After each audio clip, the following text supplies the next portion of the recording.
Olá, meus queridos alunos e alunas do primeiro ano do ensino médio. Sejam bem-vindos a mais uma aula de Geografia. A aula de hoje será sobre o tema Teorias Demográficas. O assunto de hoje está dentro do contexto da Geografia, Ciências Humanas e suas tecnologias, eixo temático Geografia da População. Vamos trabalhar conceitos como espaço, território e região. Vamos lá? Gente, como sempre, iniciando com uma introdução para a gente ter noções básicas sobre demografia. A demografia, do grego demos, que significa povo, e graphein, que significa escrita, é uma das áreas das ciências sociais que estuda a dinâmica populacional humana. Dinâmica. Gente, guarda essa palavra aí, tá? Dinâmica. Seu objeto de estudo engloba as dimensões estatísticas, estrutura e distribuição das diversas populações humanas. Estas não são estáticas, variando devido à natalidade, mortalidade, migrações e envelhecimento.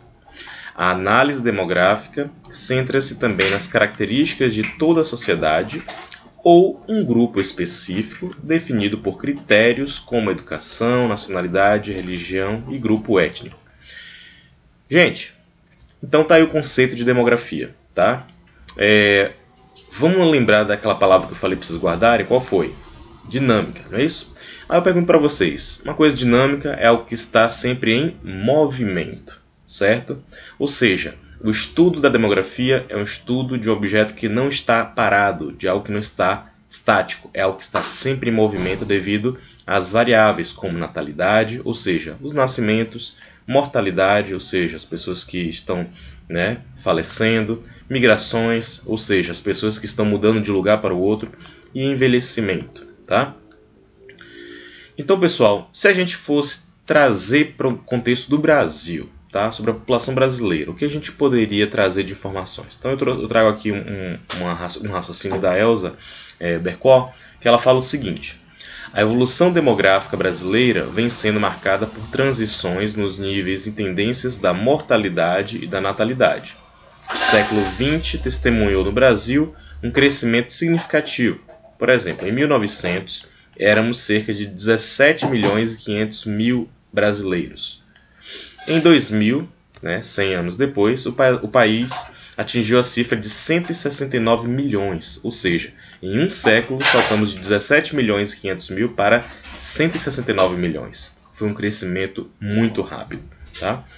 Em 2020, agora, somos cerca de 209, agora mais ou menos 210 milhões de habitantes. Com o surgimento do IBGE, ou seja, Instituto Brasileiro de Geografia e Estatística, que faz esse trabalho de contagem, de recenseamento da população brasileira, o Brasil passou a ter um recenseamento regular a cada 10 anos. Tá? Então, sempre no início de cada década, o IBGE ele faz essa contagem. Devido à questão da pandemia, em 2020 não foi realizado, mas é sempre no início de cada década essa contagem para verificar quantas pessoas temos no Brasil. Ao longo das últimas décadas, registrou-se fenômenos populacionais interessantes, como, por exemplo, a desaceleração, ou seja, tirou-se o pé do acelerador, das taxas de natalidade, caiu de 4,3 de 1960 para apenas 1,6 filho por mulher em média. Ou seja, em 1960 as mulheres tinham em média, não quer dizer que todas tinham, mas havia em média ali cerca de 4,3 filhos por mulher. Tá? Então era normal uma mulher ter 4 filhos lá nos anos 60. E hoje é muito mais comum as mulheres terem até menos de 2 filhos, ter um filho apenas ao longo da vida. Então, atualmente, essa redução da mortalidade também aconteceu e também houve um aumento da população urbana, ou seja, aumentou o número de pessoas que vivem em cidades, diminuiu o número de pessoas que vivem no campo. E maior inserção da mulher no mundo do trabalho. E esse fenômeno não só no Brasil, mas em todos os países, principalmente no Ocidente. Tá? Muito bem, então, para a gente entender melhor esse assunto de teorias demográficas, é importante a gente compreender alguns conceitos como população absoluta, que a gente vai ver aí que significa a população total, ok? População relativa, que é a população distribuída aí baseado na questão etária, né, baseado na questão dos diversos critérios.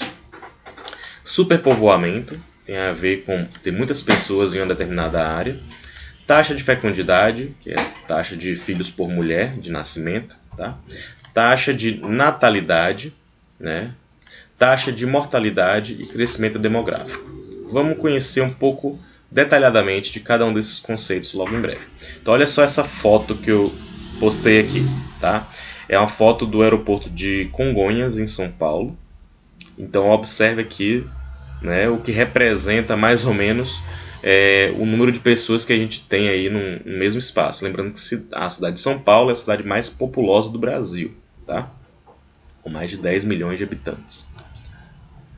Muito bem, vamos lá conhecer então a diferença dos conceitos de população absoluta para a população relativa. Então, em primeiro lugar, a população absoluta, como eu falei, é a população total de uma cidade, estado ou país, ou até de uma sala de aula, né? Se a gente tem ali uma sala de aula, a gente pergunta qual é a população absoluta dessa sala. Então, a gente vai contar e o total de pessoas é o número, né, da população absoluta, certo? A população relativa vai ser o número de habitantes por quilômetro quadrado de um lugar, tá? Então, você vai fazer essa divisão da população, do número de habitantes pela área de um determinado lugar. Muito bem. Então, em relação à população absoluta, observe que nesse gráfico aqui, em forma de pizza, a gente traz o percentual de população do mundo, tá? Então, observe que de 1804, quando foi uma das primeiras medições, né? Ok, pessoal. Então, vamos ver aqui sobre a população mundial. Observe que em 1804 chegamos ao nosso primeiro bi, isso somando todas as populações, todos os países, tá? E em 2011 chegamos à marca de 7 bilhões, tá? Então observe que os países mais populosos são China, Índia, Estados Unidos, Indonésia e Brasil, tá? São os 5 países mais populosos. China correspondendo a 18,5% da população mundial e Índia 17%, quase 18% também da população mundial. O Brasil corresponde a 2,8%, né? Então, observe que esse é um dado muito importante da gente compreender, tá certo? Então, estamos caminhando para 8 bilhões de habitantes no mundo.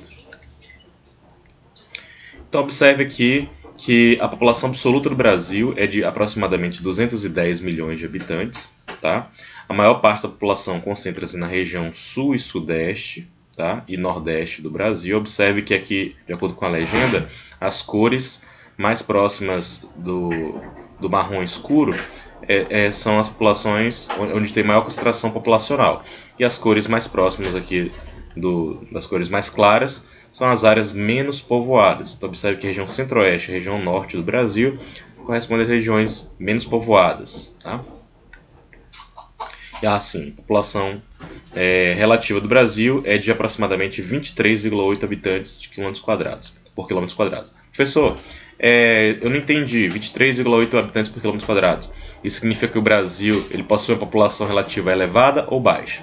Gente, para a gente considerar a população relativa elevada, geralmente se considera acima de 100 pessoas por quilômetro quadrado. Então o Brasil tem uma população relativa bem baixa, tá? Então, ou seja, isso significa que tem muitas áreas do Brasil que são pouco povoadas, principalmente em estados como Amazonas, né, Amapá, Acre, Mato Grosso, que são áreas muito grandes. Até o nosso estado, né, o Pará, são estados que têm uma área muito grande e uma quantidade de pessoas relativamente muito pequenas. Muito bem, vamos trabalhar o outro conceito, que é o de superpovoamento, tá? Que é um conceito que está relacionado ao número de habitantes que ultrapassa o limite do qual o Estado pode garantir bem-estar socioeconômico da população.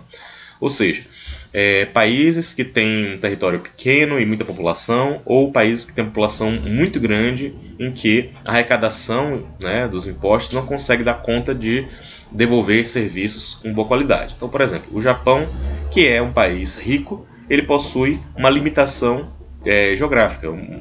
A área do Japão é uma área pequena, tá? Mas tem muitas pessoas que vivem lá, tá? Assim como a Coreia do Sul. Já a Índia e a China já é outro caso, tá? Você tem muita população, né? São os dois únicos países que têm população superior a 1 bilhão. E por ter uma população muito elevada e crescente, isso faz com que esses países eles tenham dificuldades de garantir o bem-estar socioeconômico da população. Para vocês terem ideia, a China durante algumas décadas adotou uma política muito polêmica chamada política do filho único, na qual o governo estimulava as famílias a terem no máximo um filho, exatamente para evitar o crescimento populacional desregrado. Tá? E isso afetou a China, essa política ela já foi revogada, mas isso afetou muito o país, porque quando você tem poucas crianças nascendo, isso significa que os contribuintes para a Previdência também vai diminuir, ou seja, a China hoje enfrenta um problema grave, né, de questão de Previdência, porque lembra, são os mais jovens que pagam pela aposentadoria dos mais idosos nesse sistema de Previdência. Tá? Muito bem, então observe aqui uma foto da Índia, tá? O segundo país mais populoso do mundo, com cerca de 1,36 bilhão de habitantes. Então, observe aqui um cenário, né, que retrata bem essa questão do superpovoamento. Muito bem. Em relação à taxa de fecundidade, o que significa? É uma estimativa, pessoal, do número médio de filhos que uma mulher teria até o fim do seu período reprodutivo, mantidas constantes as taxas observadas na referida data.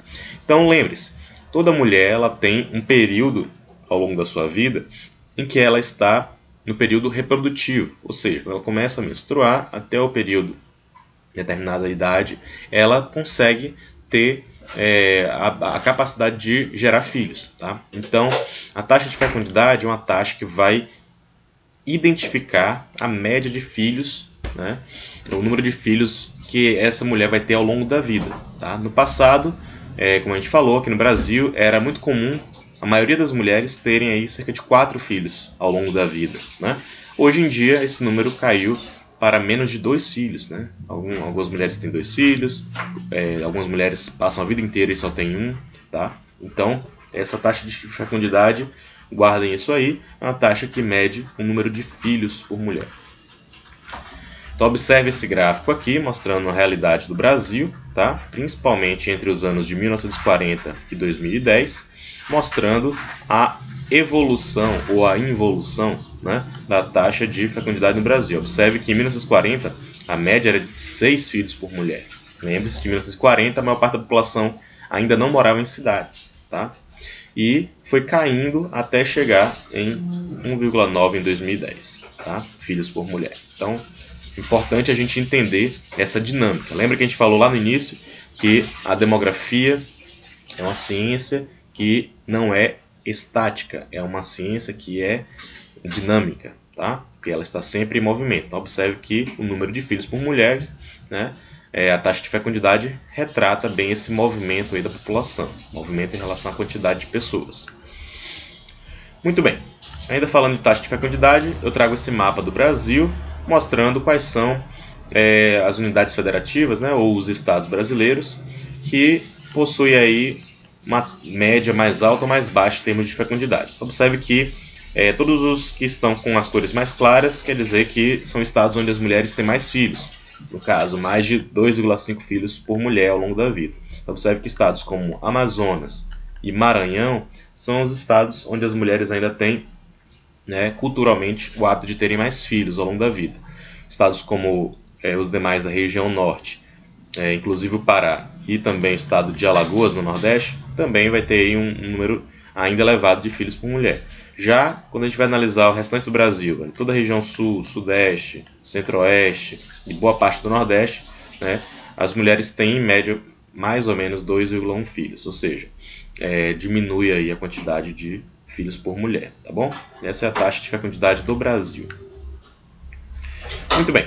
E taxa de natalidade? O que significa? É o número de nascimentos multiplicado por 1000 e dividido pelo número total de habitantes. É um cálculo, tá, que a gente acha facilmente. Então, você pega o número de nascimentos, multiplica por 1000 e divide pelo total de habitantes, e aí você chega a essa taxa de natalidade, tá certo?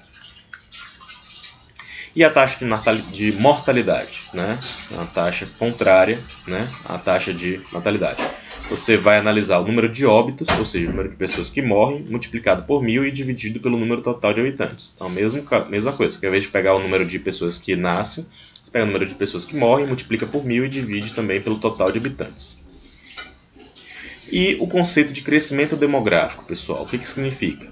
Crescimento demográfico nada mais é do que a taxa de natalidade menos, né, reduzindo a taxa de mortalidade, mais a diferença entre imigrantes e emigrantes. Ou seja, você pega o número total de pessoas que nasceram e diminui do número total de pessoas que morreram, e você adiciona nessa conta o número de pessoas que saíram de determinado lugar ou que chegaram, né? E o crescimento demográfico ele vai estar diretamente associado a essa questão, né, de natalidade, mortalidade e imigração. Tá? Muito bem. Teorias demográficas. Então, gente, esse assunto ele não é de agora, já é estudado há bastante tempo, né, mais de 2 séculos praticamente, e começa lá atrás com o Thomas Robert Malthus, né? Por isso que existe uma teoria chamada teoria malthusiana, lá de 1750, na qual Malthus, que era um economista e sacerdote anglicano, né, que viveu entre 1766 e 1834, ele se preocupava muito com os problemas enfrentados durante a Revolução Industrial, como, por exemplo, o êxodo rural, a saída do homem do campo, desemprego, aumento populacional. Então, o que Malthus ele expunha em sua teoria? Que se chamou, né, um livro, Um Ensaio sobre o Princípio da População. Ele atribuía a culpa, tá, da situação caótica da Europa ao excessivo crescimento dos pobres. Tá? Então ele pensava, a população ela está aumentando e os meios de subsistência não estão aumentando no mesmo ritmo. Tá? Então olha o que ele diz aqui. Dois fundamentos da teoria malthusiana. Ele dizia, em primeiro lugar, caso não seja detida por obstáculos como guerras ou epidemias, a população tende a crescer segundo uma progressão geométrica, PG, duplicando a cada 25 anos. Eu botei aqui do lado para ajudar vocês a entender. Então, como é que funciona a progressão geométrica? 2, 4, 8, 16, 32, 64. O que vocês estão observando aqui? Vai sempre dobrando, né? 2, qual é o dobro de 2? 4. Qual é o dobro de 4? 8. Qual é o dobro de 8? 16. Ou seja, na perspectiva de Malthus, na análise dele, esse seria o ritmo de crescimento da população, um crescimento rápido. E o segundo ponto da teoria dele é que os meios de subsistência, como por exemplo alimentos, a produção de alimentos na agricultura, né, na melhor das hipóteses só podem aumentar segundo a progressão aritmética, ou seja, PA. Tá? Ou seja, como é que funciona a lógica da progressão aritmética? 2, 4, 6, 8, 10, 12, 14, 16, ou seja, vai aqui de 2 em 2, por exemplo, né? 2 mais 2, 4, 4 mais 2, 6, 6 mais 2, 8. Então, na perspectiva dele, em algum momento haveria um colapso. Por quê? Porque a produção de alimentos cresceria num ritmo mais lento do que o crescimento populacional. Só que ele acabou se equivocando, porque ele não considerava, né, tá aqui o resumo do pensamento dele, né, a quantidade de pessoas ao longo do tempo aumentaria muito mais do que a produção de alimento, e quando isso acontecesse, aconteceria aí o que ele chamava de catástrofe, tá? Onde você teria muita gente e não haveria comida suficiente, subsistência para todos. Tá?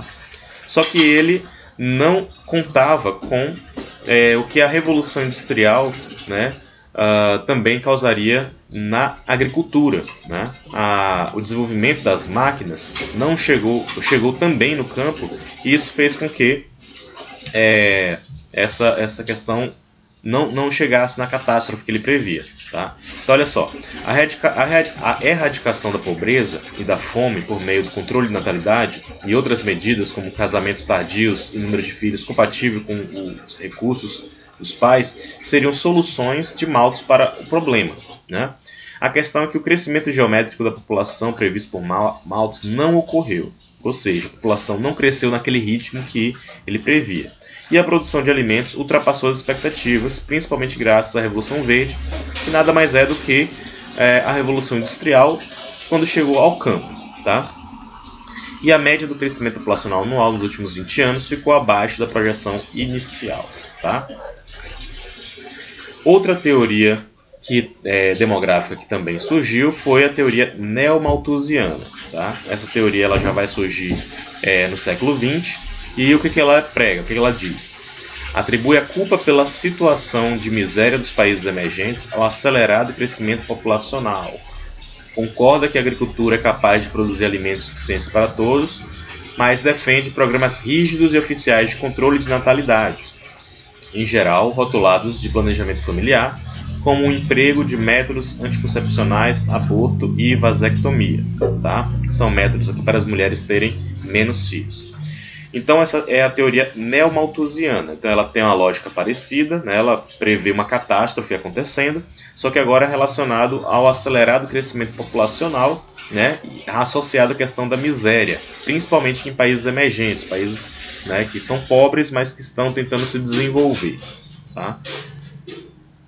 No entanto, essa teoria ela sofreu grandes críticas de outros teóricos que vão abraçar a famosa teoria reformista. Tá? O que a teoria reformista fala e critica? Né? Eles dizem que os reformistas, ao contrário dos neomalthusianos, eles consideram a própria miséria sendo a responsável pelo acelerado crescimento da população. Defendiam a necessidade de reformas econômicas que permitiam a elevação do padrão de vida, a ampliação da escolaridade, que resultaria no planejamento familiar e na diminuição da natalidade e do crescimento vegetativo. Ou seja, ela pega argumentos parecidos com o da neomalthusiana, só que ela inverte. Por exemplo, a população de pessoas pobres em países emergentes está aumentando graças à questão, né, a população, aliás, de países emergentes aumenta por causa da pobreza. Isso é o que prega a teoria neomalthusiana. Só que a teoria reformista fala, não, na verdade, se o governo investisse em educação, por exemplo, as pessoas, principalmente as de baixa renda, elas passariam a ter consciência, né, devido à escolaridade, do planejamento, da importância do planejamento familiar, e naturalmente elas diminuiriam, né, a taxa de natalidade e crescimento vegetativo, justamente por terem consciência de que ter muitos filhos significa ter um custo de vida muito alto. Então pensariam antes de ter essa quantidade toda de filhos. Então o tamanho da população, ou a taxa de crescimento da população, já se autorregularia. Né? Então essa é a tese da teoria reformista, que parte aí da questão da importância da ampliação da escolaridade e de investimentos sociais do Estado em relação às populações mais pobres.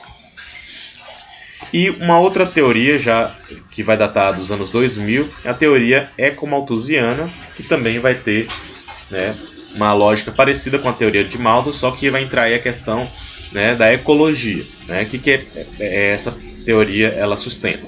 Ela ressalta que o crescimento populacional pressiona o ambiente natural.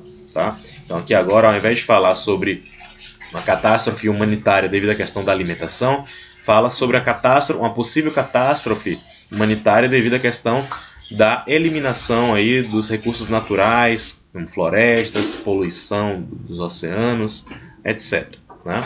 Então essa teoria ela vai defender que o crescimento populacional ela intensifica a utilização dos recursos naturais, provocando problemas ambientais. Então, segundo os defensores desta teoria, o controle populacional nos países pobres seria justificado pela necessidade de preservar a biodiversidade dos ecossistemas tropicais. Tá? Então, pessoal, resumindo um pouco de cada teoria. Tá? A teoria malthusiana ela pregava o quê? Que o aumento da população, né, leva à falta de alimentos. Tá? Já a teoria neomalthusiana ela vai dizer que o aumento populacional é que leva à pobreza. Tá? Já a teoria reformista ela vai dizer que a pobreza é que leva ao crescimento populacional. E a teoria ecomalthusiana vai dizer que o crescimento populacional leva à escassez dos recursos naturais. Tá? Muito bem. Então vamos sair um pouco agora de teoria e vamos falar sobre as fases do crescimento demográfico. Tá? Então, ao longo da história humana, lembre-se que a população mundial hoje é cerca de 7 a 8 bilhões, tá? Mas houve um rápido crescimento, né, ali no período da Revolução Industrial para cá, ou seja, cerca de 200 anos para cá. Só que o ser humano já está no planeta Terra há milhares de anos. Tá? Então é importante a gente entender que na primeira fase, né, do ser humano na Terra, a gente pega lá desde a pré-história, o crescimento ele era lento, tá? Então houve um crescimento da população de seres humanos lento no nosso planeta Terra, né? E o que justificava esse crescimento lento, tá? Então, observe bem, existia uma alta natalidade, ou seja, as pessoas elas tinham o hábito de ter muitos filhos, né? Observe que muitas mulheres, se a gente for analisar a história das nossas avós, bisavós, era muito comum muitas mulheres terem aí 10, 15, 20 filhos ao longo da sua vida, né? Então isso sempre foi uma tônica muito grande. No entanto, havia uma alta mortalidade, tá? A medicina ela não existia, não existiam medicamentos, então as pessoas que chegavam ali na faixa de 30, 40 anos já eram consideradas idosas, né? Seja porque se feriam e morriam jovens, né? Considerados jovens, partindo da premissa hoje em dia, e também não se tinha tratamento médico adequado e questões de higiene, né? Questões sanitárias, então tudo isso fazia com que houvesse uma alta mortalidade, tá? Era baixo o índice de crescimento demográfico, porque também, apesar de nascer muita gente, também morria muita gente, e a expectativa de vida era baixa, como eu falei. Por exemplo, na Grécia Antiga, no período lá dos filósofos, né, como Platão, Sócrates, a média de vida era de 25 anos. Tá? 25 anos era a média de vida. Tá? Então, na segunda fase, isso do século XIX até a década de 1960, ou seja, agora, recente, né? Passou a existir um crescimento rápido da população. Por quê? Porque passou a existir ainda existia um índice alto de natalidade, tá? No entanto, a mortalidade ela diminuiu. Por quê? A medicina já existia e evoluía, né? E evolui cada vez mais nesse período. Passou-se a existir medicamentos, tratamentos para doenças, né? Então, houve também um alto índice de crescimento demográfico devido a essa questão. Nascia muita gente e morria pouca gente, então o saldo positivo era grande. E a expectativa de vida também cresceu. Pra vocês terem ideia, em países emergentes, eu não estou falando aqui nem de países ricos, estou falando de países emergentes, a média de vida ultrapassou os 70 anos. Tá? Então, aqui no Brasil, por exemplo, a média de homens e mulheres está acima dos 70 anos. Tá? E a terceira fase, né, dos anos 1970 até os dias atuais, né, é o baixo crescimento ou estagnação da população. O que aconteceu? Diminuiu a natalidade, então essa foi a grande novidade. Olha só, na primeira e segunda fase, a natalidade ela era alta, tá? Só que agora houve uma queda na natalidade, ou seja, as mulheres estão tendo menos filhos. A gente vai entrar aí nos porquês deste fenômeno, mas temos que lembrar que isso é um fato, tá? A mortalidade continua baixa e o alto índice de crescimento demográfico, né? Isso devido à questão da baixa mortalidade. E a expectativa de vida cresceu ainda mais. Em países desenvolvidos, a média ultrapassou os 80 anos. Por exemplo, países como o Japão, né? Você tem, em média, pessoas que vivem normalmente, tranquilamente, acima dos 80, 85 anos, tá? Então, observe aqui a expectativa de vida em alguns países. Observe que, quanto mais próximo do lilás aqui na legenda, isso quer dizer pessoas que vivem mais, aqui, ó, acima dos 85 anos. Então, temos países como Canadá, países como Austrália, Nova Zelândia, Japão, boa parte da Europa Ocidental, os países nórdicos, tá? Aqui o Chile, aqui na América do Sul, tá? E vamos ter aí, por exemplo, as expectativas de vida mais altas em 2019. Quais eram? Japão, em primeiro lugar, com uma expectativa média de 88 anos por pessoa. A Itália, 83 anos. O Canadá, 82. O Brasil está aqui, ó, 76 anos na média de vida. Tá? No entanto, se a gente observar essa legenda, temos ainda países com cores aqui, ó, próximos do amarelo, do laranja, que vai significar o quê ainda? 55 anos, 50 anos, né? 45 anos. Então, observe que países como a África do Sul, a expectativa de vida ainda é baixa lá, né? É de 48,9 anos, ou seja, menos de 50 anos. Então, se você observar a estatística deste país aqui, África do Sul, você vai observar que é muito comum as pessoas morrerem antes dos 50 anos. Muito comum. E em países como Angola, 38, a média ainda é 38 anos. Então observe, eu tenho 34, se eu morasse em Angola, nas condições de vida que aquele país oferece, eu provavelmente estaria já chegando numa fase de vida terminal, né? Então, pessoal, o crescimento vegetativo negativo também é uma característica, né, e é um problema para os países desenvolvidos. Tá? Lembre-se que países onde as mulheres têm poucos filhos ou nenhum filho, isso faz com que o número de população, o crescimento vegetativo diminua. Tá? Então temos países onde os países não estão mais crescendo, a população não está mais crescendo, pelo contrário, a população está regredindo, está diminuindo. Então temos, por exemplo, a Ucrânia, né, a Rússia, a Romênia, a Hungria, a Polônia e a Alemanha, um crescimento negativo de população. Tá? Então por que isso acontece? Então vamos ver aqui. Ó. Os países desenvolvidos estão passando por um processo de crescimento vegetativo negativo, ou seja, redução da população. A taxa de fecundidade não é suficiente para fazer a reposição populacional e a perspectiva é que em alguns anos falte mão de obra e contribuintes, o que prejudicará a previdência social. Previdência social, pessoal, tem a ver com aposentadoria. Tá? Os países desenvolvidos terão que contratar, né, mão de obra imigrante, né? Teria que contar com mão de obra imigrante para poder, né, ter pessoas trabalhando. Né? Lembre-se que a população ela é dividida em população jovem, que só estuda, população economicamente ativa, que é aquela que trabalha, ou estuda e trabalha, e população de idosos que já não trabalham, vivem apenas da aposentadoria. Tá? Muito bem.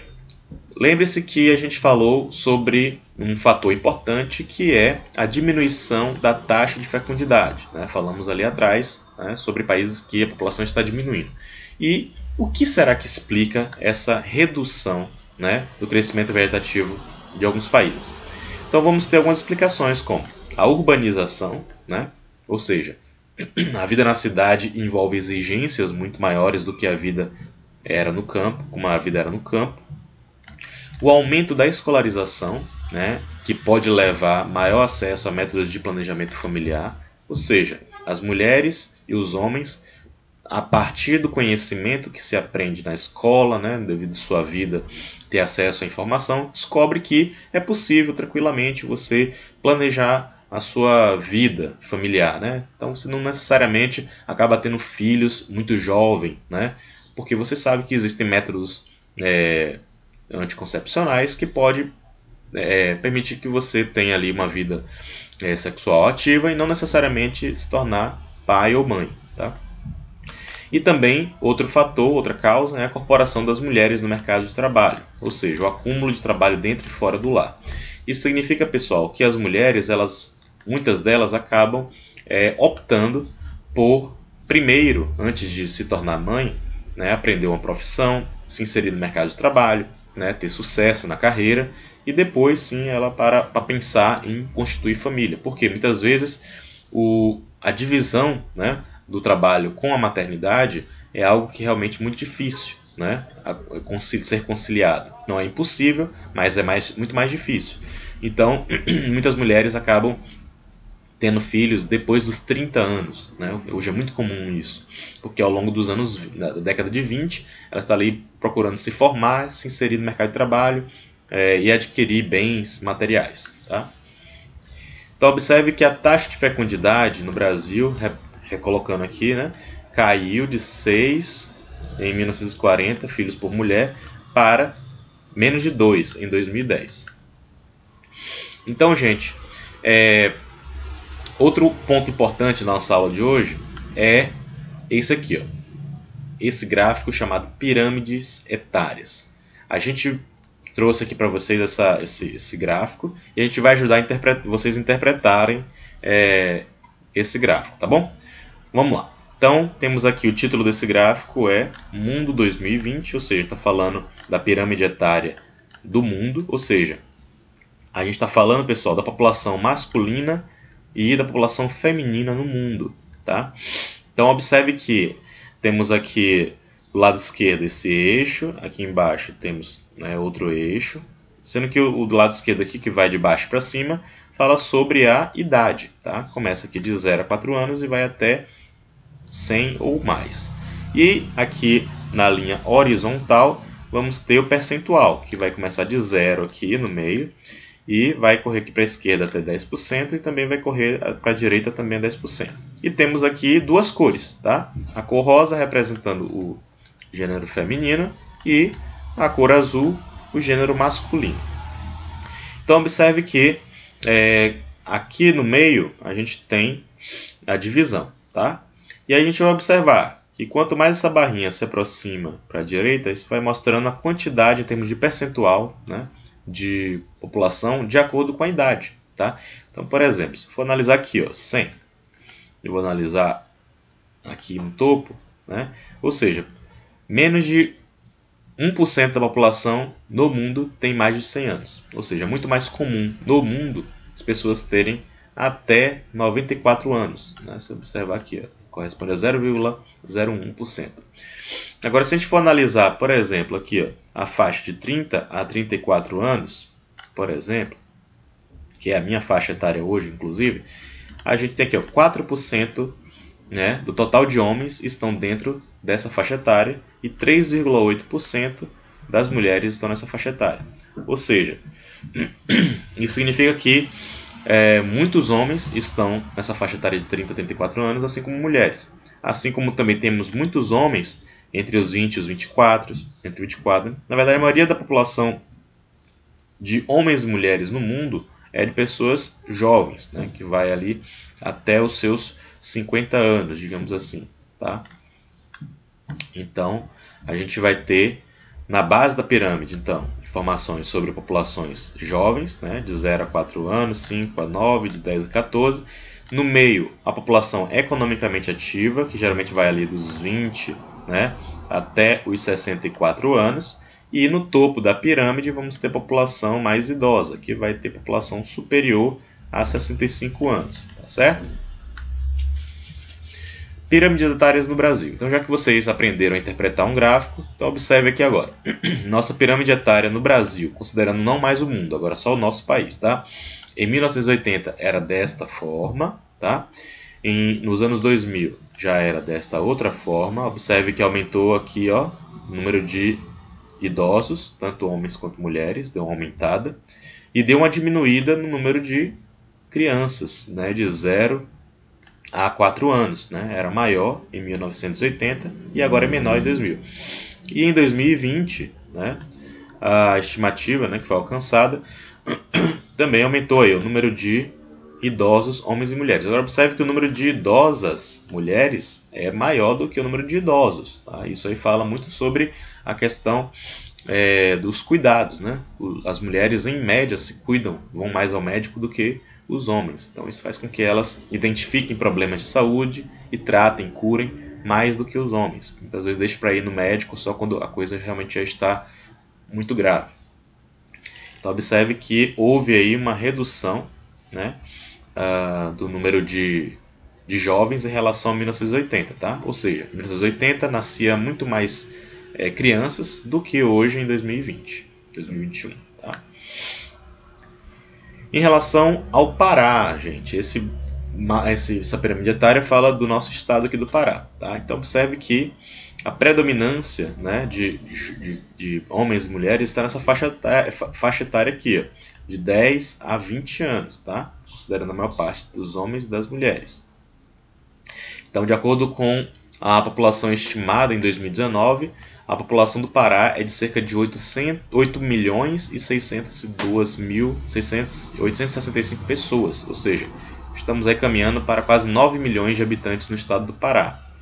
A população no último censo, né, 2010 era de 7 milhões, ou seja, observe que em 10 anos praticamente aumentou quase 1 milhão de habitantes, mais de 1 milhão, aliás, de habitantes no nosso estado. Tá? A densidade no Pará é baixíssima, né, cerca de 6,707 habitantes por quilômetro quadrado, isso principalmente devido às áreas de florestas, né, onde você tem pouca cidade. Então, observamos também que a população urbana do Pará é de cerca de 5.192.000 pessoas, ou seja, cerca de 60% da população paraense vive em cidades, em áreas urbanas, tá bom? Então, observe que no nosso estado temos um grande número de crianças e jovens, tá? E para finalizar a aula de hoje, vamos retomar um pouco do que a gente viu desde o início, tá? Vamos concluir. Então, gente, a demografia é uma área das ciências sociais que estuda a dinâmica populacional humana. A evolução demográfica brasileira vem sendo marcada por transições nos níveis de mortalidade e natalidade. As teorias demográficas são a malthusiana, que considerava que o aumento populacional levaria à falta de alimentos. A outra teoria é a neomalthusiana, que falava que o aumento populacional levava à pobreza. A reformista, que falava que era a pobreza que levava ao crescimento populacional. E mais recentemente, a teoria ecomalthusiana, que falava que o crescimento populacional levava à escassez de recursos naturais. Ao longo da história humana, houve 3 fases demográficas: a de crescimento lento, a de crescimento rápido e a atual, que é a fase de estagnação. Tá? As taxas de fecundidade têm diminuído devido a fatores como maior acesso a métodos contraceptivos, planejamento familiar e o crescimento do número de mulheres no mercado de trabalho. Gente, as recomendações para vocês em relação ao assunto de hoje são o livro Atlas do Brasil, Disparidades e Dinâmicas do Território, tá? O documentário Quantas Pessoas Podem Viver no Planeta Terra, da BBC. No YouTube temos aí o hiperlink que vocês podem clicar e acessar. O Brasil terá 50 milhões de pessoas a menos em 2100 em mundo com população em declínio, né? Da BBC News Brasil. E também Pirâmide Etária, uma viagem no tempo pelas características da população brasileira, também no YouTube, do canal do IBGE Explica, tá bom? Muito bem, as atividades de hoje vão ser essas daqui, tá? 3 sugestões de temas de redação, escolham um deles e façam a sua redação dissertativa de pelo menos 25 linhas. Primeiro tema, primeira sugestão: causas e consequências da redução da taxa de fecundidade. Tema 2, os desafios da mulher no século XXI. E tema 3, as principais teorias demográficas. Instruções para a elaboração da redação de vocês, as referências da aula de hoje. Então é isso, pessoal. Forte abraço, estudem, façam suas atividades, entrem em contato comigo de segunda a sexta, estou à disposição das 15 às 19 horas. É só falar comigo que a gente vai trocando uma ideia, tá bom? Forte abraço, até a próxima. Tchau!